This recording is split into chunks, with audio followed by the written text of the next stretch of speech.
बहुत ध्यान से सुनो। कर्दम ऋषि कह रहे हैं, हे नाथ, 1000 वर्ष की तपस्या का मुझे एक ही फल चाहिए। क्या? मैं जितना आपसे प्रेम करता हूं, मैं जितनी आपकी सेवा करता हूं, मैं जितना आपसे स्नेह करता हूं, मुझसे भी अधिक प्रेम स्नेह, मुझसे भी अधिक प्रेम स्नेह और सेवा करने वाली एक कन्या से मेरा ब्याह हो जाए, ऐसी कृपा कर दो। क्या मांगा? मैं जितना आपसे प्रेम करता हूं, मुझसे भी अधिक आपसे प्रेम करने वाली कन्या से मेरा ब्याह हो जाए। भगवान बोले, भले आदमी, तेने 1000 साल इसके लिए तपस्या की? ये तो भैया तू ढूंढ लेता, मिल जाती तुझे। ठाकुर जी बोले, कन्या मिल जाती, सुंदर मिल जाती, पर आपकी भक्त नहीं मिलती। ये तो आप कृपा करके दोगे। याद रखना, मैं जितना आपको चाहता हूं, मुझसे ज्यादा चाहने वाली ऐसी कन्या से मेरा ब्याह करा दो, ताकि मैं भक्ति करूं, मुझसे दुगनी वो करे, दोनों आनंद में अपना गृहस्थाश्रम जिएंगे। भगवान इतने प्रसन्न हो गए कर्दम ऋषि के वरदान से, ठाकुर जी के प्रेमाश्रु छलक पड़े। भगवान बोले, कर्दम, तुमने जो वरदान मांगा वो पूर्ण होगा। परसों ही स्वयंभू मनु अपनी बेटी लेके आएंगे, उनकी बेटी का नाम है देवहूति। वो तुमसे भी ज्यादा प्रेम करती है मुझसे, तुमसे भी ज्यादा सेवा करती है मेरी, तुमसे भी ज्यादा ध्यान करती है मेरा, उससे तुम्हारा ब्याह होगा। अब ये वरदान तो तुमने मांगा, अब एक वरदान मैं अपनी तरफ से दे रहा हूं। बोले, क्या? बोले, तुम दोनों जब भक्त आपस में गृहस्थाश्रम में रहोगे, तो तुम दोनों की भक्ति से प्रसन्न होकर तुम्हारा पुत्र बन के मैं ही आऊंगा, मैं ही तुम्हारे घर में पुत्र बन के आऊंगा। एक बात कहें बंधुओं, ठाकुर जी से मांगने को सदैव मना किया गया कथा में, कुछ मत मांगो। पर हम एक बात कहने लग गए अपनी कथा में, गुरुदेव बैठे, सब संत जन बैठे, क्षमा अगर गलत कर रहा हूं तो। हमने कही नहीं, मांगो ठाकुर जी से खूब मांगो, लेकिन कैसे मांगो? हे ठाकुर जी, ऐसा पुत्र दो जो आपकी खूब भक्ति करे, जो वृंदावन से हमारा जितना स्नेह है उसको और ज्यादा बढ़ा दे, संत जनों के प्रति, गुरुजनों के प्रति खूब सम्मान सेवा करने वाला हो, ऐसा पुत्र दो। ऐसा पुत्र मांगने में कोई हर्जा नहीं। ऐसी पुत्री प्रदान करो जो भक्तिमती मीराबाई की तरह एक भक्ति की अलग जगा दे पूरे विश्व में। ऐसी पुत्री हमारे घर हो नाथ, ऐसी कृपा करो। याद रहे, फिर जैसा मांगा है ना उसको वैसा ही बनने देना।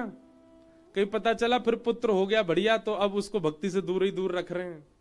नहीं, ये तो बढ़िया है, हमारा धन वन कमा के दे देगा, घर में बढ़िया संपत्ति बना देगा।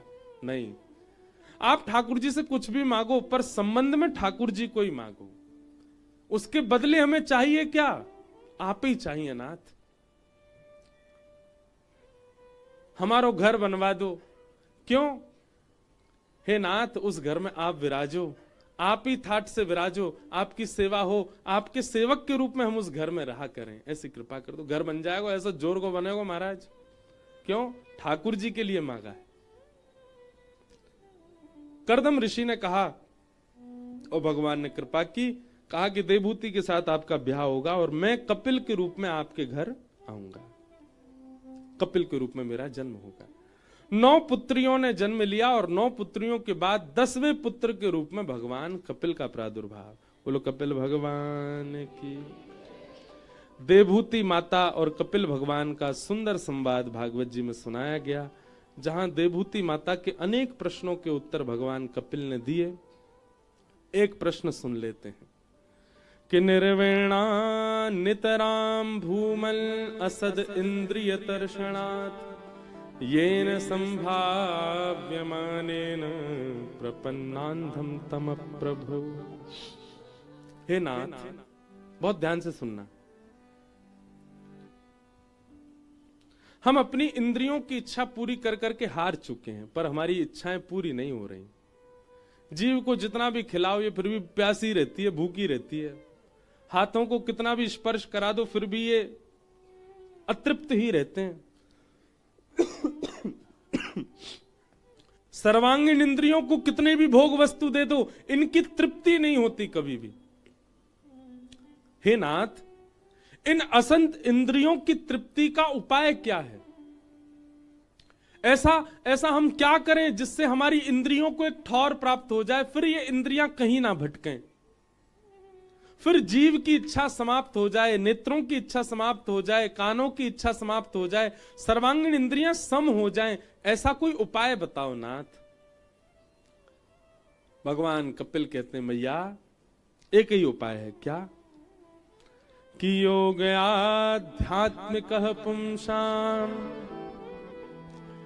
मतो निःश्रेयसाय में अत्यंतो परतिर्यत्र दुखस्य च सुखस्य च। मैया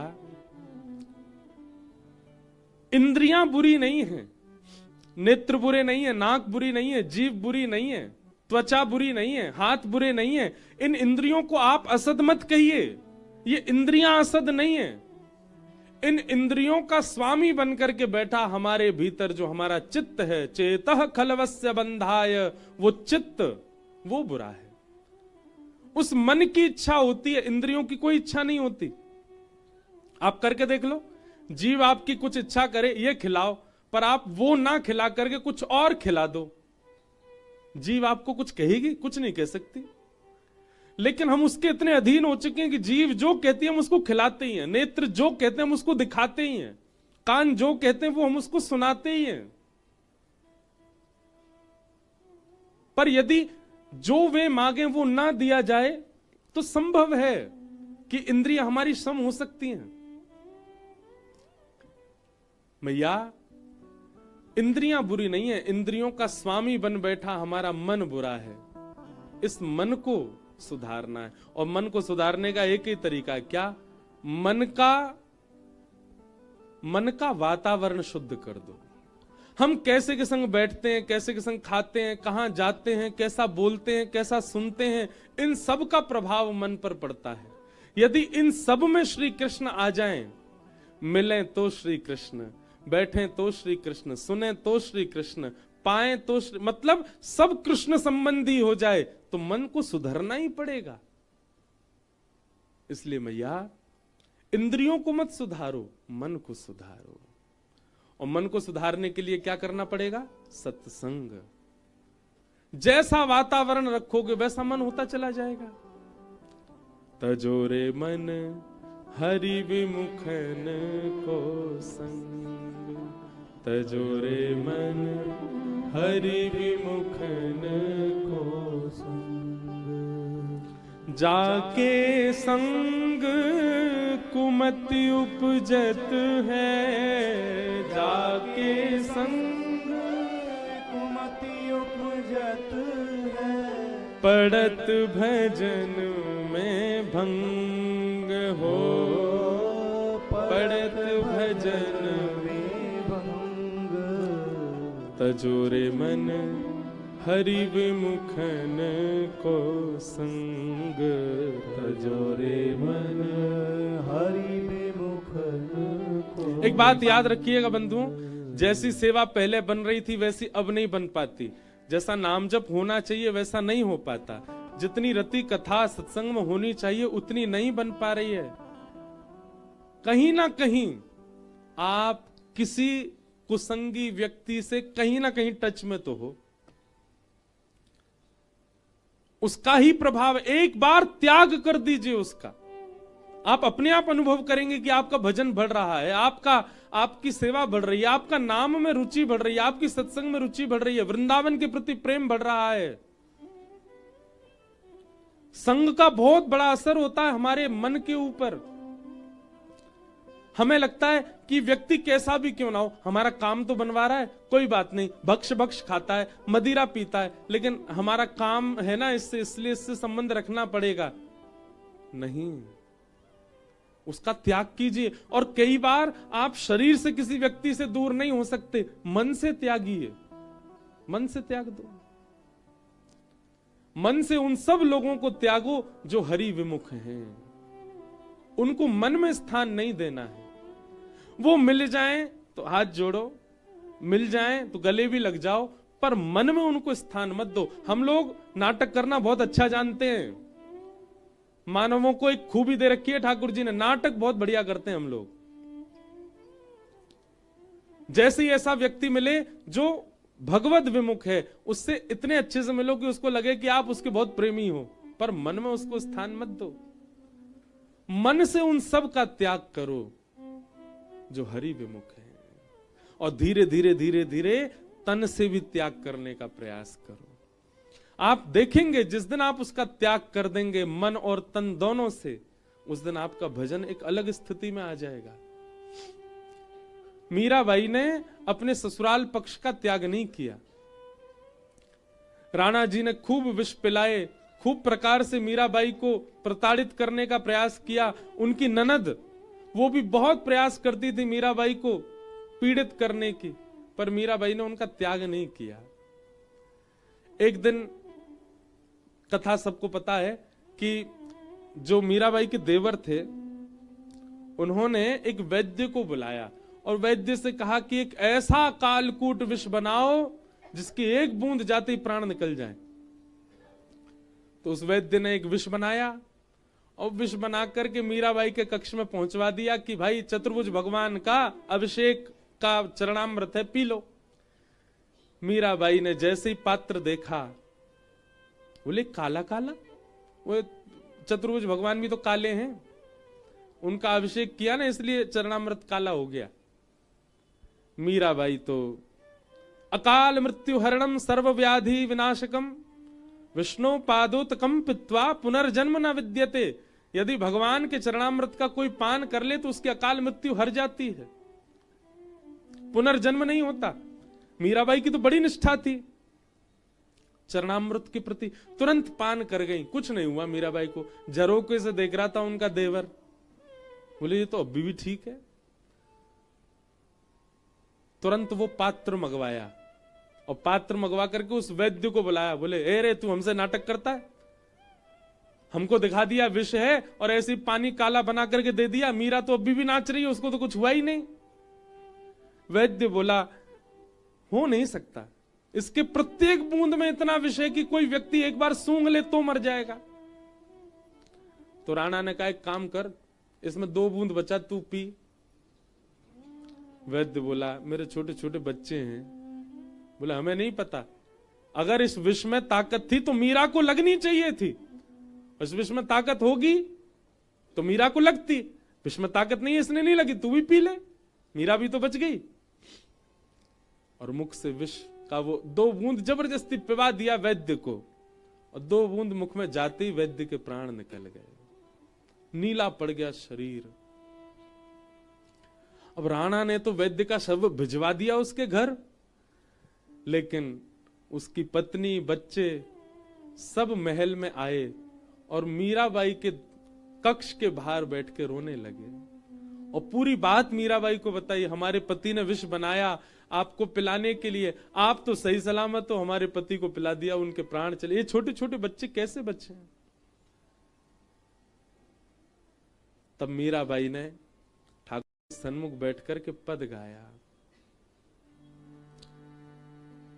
हरि जी तुम हरो जनन के पीर, हरि जी तुम हरो जनन के पीर, हरि जी तुम हरो जनन के पीर, हरि जी तुम हरो जनन के पीर। मीराबाई कह रही है नाथ, मैंने तो घूंट भर के पिया और मैं जीवित हूं, उस वैद्य का क्या दोष, उसको 1 बूंद पिला दी तो वो मर गया।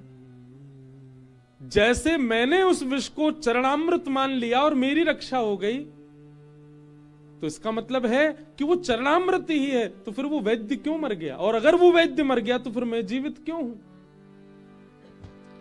मीराबाई अपने ठाकुर के आगे रुदन करने लगी और मीराबाई ज्यों ज्यों पद गाने लगी त्यों त्यों पद उत्ताल उर्मियों को प्राप्त होने लगा, और जैसे जैसे मीराबाई का स्वर उत्तेजित होने लगा तैसे तैसे विष का असर खत्म होता गया, और देखते ही देखते कुछ ही क्षणों में वो वैद्य जीवित हो गए और उनके प्राणों की रक्षा हो गई। ये दृश्य देख करके राणा और मीराबाई के सब ससुराल पक्ष के लोग खड़े रह गए। तब मीराबाई ने विचार किया कि अब मेरे तक पीड़ा नहीं है, अब ये मेरी पीड़ा दूसरों तक जा रही है नाथ, अब मैं सहन नहीं कर सकती। तब उन्होंने गोस्वामी तुलसीदास जी को पत्र लिखा कि आप आज्ञा करें, मैं क्या करूं, मेरे ससुराल पक्ष के लोगों को मैं छोड़ नहीं रही हूं, जितनी पीड़ा दें मैं सहन करने को तैयार, पर अब पीड़ा दूसरों तक जा रही है। तब गोस्वामी जी ने आज्ञा की, तजियता ही कोटि वैरिसम यद्यपि परम स्नेही जाके ही न राम वैदेही। जिसके चित्त में राम कृष्ण नहीं है, जिसके चित्त में राम जानकी नहीं है, जिसके चित्त में किशोरी जी नहीं है, तजियता ही कोटि वैरिसम यद्यपि परम स्नेह, चाहे वो कितना भी करीबी क्यों ना हो, उसको तुरंत त्याग दो, उसको विष के भांति त्याग दो, उसको बैरी के भांति त्याग दो। ये तो वैष्णव को सूत्र मान लेना चाहिए कि जो हरि विमुख है आपको उससे संबंध नहीं रखना है, चाहे कैसा भी हो वो, क्योंकि आपके भजन में बाधा ही वो बनेगा, उसके विचार बनेंगे। अब कई बार परिवारी लोग वो क्या करें, शरीर से थोड़ा बहुत संबंध रखो पर मन में स्थान मत दो।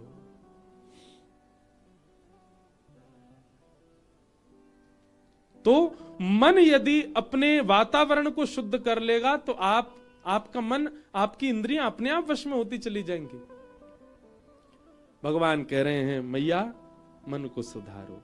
इस प्रकार मैया के अनेक प्रश्नों के उत्तर भगवान कपिल ने दिए। हम कपिल विभूति संवाद को प्रणाम करते हैं। बोलो कपिल भगवान की। चतुर्थ स्कंद में ध्रुव जी की कथा आई, सती चरित्र भी आया और फिर ध्रुव जी की कथा आई। नन्हे से बालक ध्रुव जी वन में गए और वन में जाकर के उन्होंने भगवान का दर्शन किया। सबको कथा पता है, केवल ध्रुव जी की स्तुति हम सुन लें। ध्रुव जी महाराज भगवान से क्या कहते हैं, बहुत ध्यान से सुनो। कि भक्ति मुह प्रवहताम त्वयि में प्रसंगो भूयादनन्तमहताममलाशयानां येनाञ्जसौल्वणमुरुव्यसनमवाब्धिं निश्चे भवद्गुणकथामृतपानमत्तः। बहुत ध्यान से सुनना। ध्रुव जी कह रहे हैं कि हे नाथ, मुझे आपकी कैसी भक्ति चाहिए, जैसे व्यसनी व्यसन के प्रति आसक्त रहता है वैसे मैं आपके भजन के प्रति आसक्त रहूं। व्यसनी व्यक्ति देखे आपने, कौन कौन से व्यसनी होते हैं? तंबाकू वाले व्यसनी होते हैं, बीड़ी वाले व्यसनी होते हैं, पीने वाले व्यसनी होते हैं, ये सब व्यसनी होते हैं। और एक अच्छे व्यसनी बताऊं, चाय वाले व्यसनी होते हैं। अच्छा, व्यसनी का स्वभाव क्या होता है? वो घुमा फिरा करके व्यसनी करना चाहता है। सुबह उठ गए, उठ के क्या करेंगे? व्यसन भोगो। आज हमारे घर में उत्सव है, क्या करें? व्यसन भोगो। सिर में दर्द हो रहा है, क्या करो? व्यसन कर लो। अब व्यसन सब अपने आप ही लगा लेना आप। नींद नहीं आ रही, क्या करें? व्यसन कर लो। जल्दी उठ गए, क्या करें? व्यसन कर लो। आज बहुत दुखी हैं, क्या करें? व्यसन कर लो। आज बहुत प्रसन्न है, क्या करें? व्यसन कर लो। अरे मेरे मित्र आए, अब क्या करें? अरे मेरी पत्नी छोड़ के चली गई, क्या करें? व्यसन कर लो। हम बीमार हो गए, क्या करें? नेक व्यसन कर लें। हम बिल्कुल स्वस्थ हो गए, क्या करें? अब व्यसन कर लो। ऐसी भक्ति ध्रुव जी मांग रहे हैं। बोले मैं केवल, जैसे व्यसनी हर स्थिति में केवल व्यसन करता है, ऐसी मैं हर स्थिति में आपका भजन करूं नाथ। मेरी स्थिति ऐसी बन जाए। जैसे नींद नहीं आ रही, क्या करें? थोड़ा भजन कर लें। आज जल्दी आंख खुल गई, क्या करें? भजन करें। सिर में दर्द हो रहा है, क्या करें? भजन कर लें। आज हमारे मित्र आए, सब लोग मिलके क्या करें? ओहो, आज पत्नी बच्चे छोड़ के चले गए, अब क्या करें? भजन कर लो। व्यसन के भांति भजन मुझे प्राप्त हो जाए नाथ। ये व्यसनी व्यक्ति का स्वरूप होता है। अच्छा, व्यसनी व्यक्ति का एक स्वरूप, और वो व्यसन भोगते भोगते इतना गलत शब्द है, पर उसको इतनी शर्म भी नहीं होती कि वो व्यसन करके सबके आगे भी आ जाता है। भले ही उसको सब लोग टोक दें फिर भी वो करता है। लेकिन भजन करने वाला व्यक्ति शर्म कर लेता है, तिलक लगाने में, नाम जप करने में, सब क्या कहेंगे। पर व्यसनी अगर हो जाए तो फिर उसको शर्म भी नहीं आवेगी, सबके आगे गावेगा, सबके आगे नाचेगा, सबके आगे डोलेगा, सबके आगे आनंद करेगा। तो श्री ध्रुव जी महाराज की संपूर्ण भक्ति में सबसे विशिष्ट बात क्या है, उन्होंने यही मांगा ठाकुर जी से, क्या, व्यसनम भवाब्धिम, कि आप मेरे भक्ति को व्यसन रूप में मुझे भक्ति दे दो। मैं हर स्थिति में केवल आपको भजना चाहूं नाथ।